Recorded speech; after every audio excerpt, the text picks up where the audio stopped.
ये कहानी सिर्फ इतिहास की नहीं है, ये उन लाखों लोगों की कहानी है जिनकी दुनिया एक रात में बदल गई। आज हम उन अनसुनी आवाज़ों को सुनेंगे, उन लोगों की कहानी जिन्होंने 1947 के भारत विभाजन का दर्द अपनी रूह पर सहा है। साल था 1947।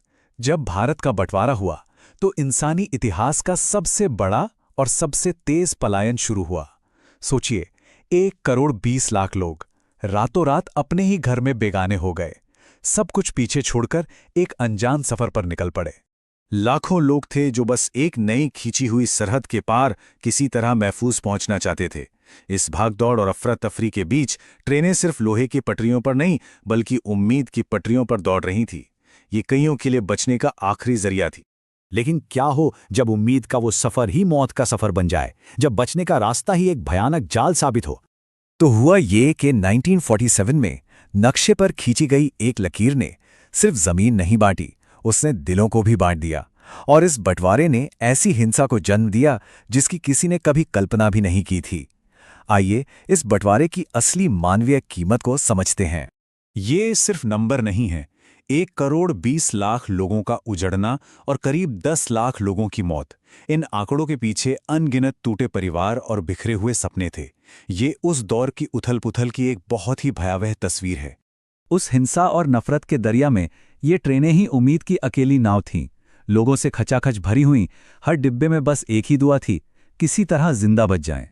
अब हम इतिहास के इस बड़े फलक से निकलकर एक बहुत ही दर्दनाक वाक़ये पर गौर करते हैं जो उस वक्त के खतरों को साफ दिखाता है। अमृतसर में पटरियों पर हुआ वो नरसंहार। हुआ ये कि एक ट्रेन मुस्लिम शरणार्थियों को लेकर पाकिस्तान की तरफ जा रही थी। सब कुछ ठीक था, लेकिन अमृतसर पहुंचते ही ये उम्मीद की ट्रेन एक जानलेवा जाल में फंस गई। और सबसे ज्यादा दिल दहलाने वाली बात थी विश्वासघात। बताया जाता है कि ट्रेन की सुरक्षा में लगे सैनिकों ने ही हमलावरों पर गोली चलाने से मना कर दिया और उन बेबस मुसाफिरों को उनके हाल पर छोड़ दिया गया। उस एक ट्रेन में, उस एक दिन करीब 3,000 जिंदगियां, मर्द, औरतें और बच्चे बेरहमी से खत्म कर दिए गए। ये नंबर उस दिन की वहशत को बताने के लिए काफी है। जैसा कि इस बात से जाहिर होता है, जो ट्रेनें बचने का जरिया थीं, असल में वही कत्लगाह बन गईं। रेलवे के डिब्बे किसी भी तरह के हिंसा या सियासी तूफान से बचाने में पूरी तरह नाकाम रहे। अब इन आंकड़ों और घटनाओं से आगे बढ़ के उन लोगों की बात करते हैं जिन्होंने ये सब अपनी आंखों से देखा, अपनी रूह पर सहा। चलिए अब उन जिंदा बची आवाजों को सुनते हैं। आंकड़े तो बता देते हैं कि क्या हुआ, पर वो ये नहीं बताते कि उस दौर से गुजरना कैसा था। सोचिए, एक बच्चा वो इन भयानक यादों के साथ अपनी पूरी जिंदगी कैसे गुजारता होगा। इस सवाल का जवाब हमें इतिहास से ज्यादा मनोविज्ञान में मिलता है। इसका जवाब हमें मिलता है ओरल हिस्ट्री, यानी मौखिक इतिहास से। जब हम उन लोगों से सीधे बात करते हैं जिन्होंने उस दर्द को जिया है, तब हमें इतिहास का वो मानवीय पहलू समझ आता है जो किताबों में नहीं मिलता। तो अब हम 3 ऐसे ही लोगों से मिलेंगे, अजीत, बबीता और नीरजा। बंटवारे के वक्त ये तीनों बच्चे थे। उनकी कहानियां हमें उस सदमे के गहरे असर को समझने में मदद करती हैं। ये सिर्फ नाम नहीं है, ये उन लाखों लोगों की आवाज हैं जो इस त्रासदी से गुजरे। ये जो शब्द हैं, ये 11 साल के अजीत के हैं। उनकी आवाज में ट्रेन में फंसे होने की वो बेबसी और लाचारी आज भी महसूस की जा सकती है। ये शब्द उस खौफ को हमारे सामने जिंदा कर देते हैं।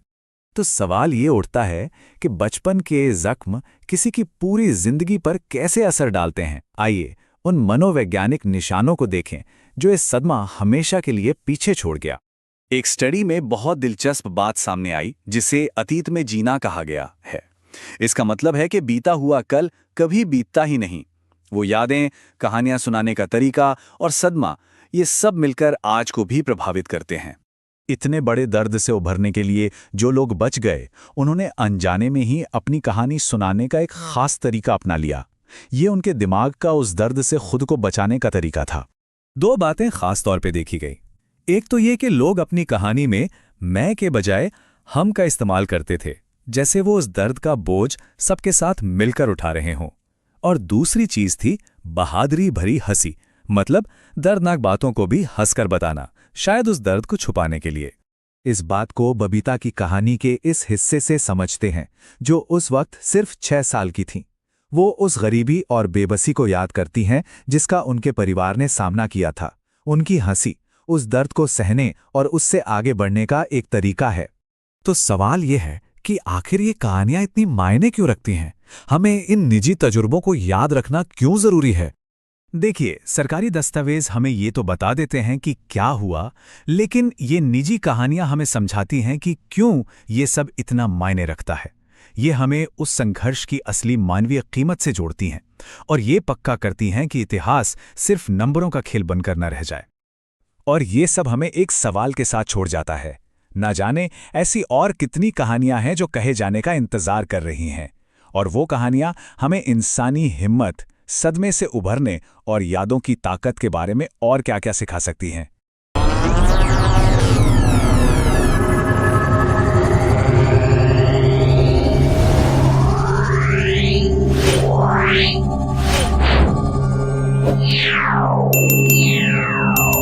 Yeah.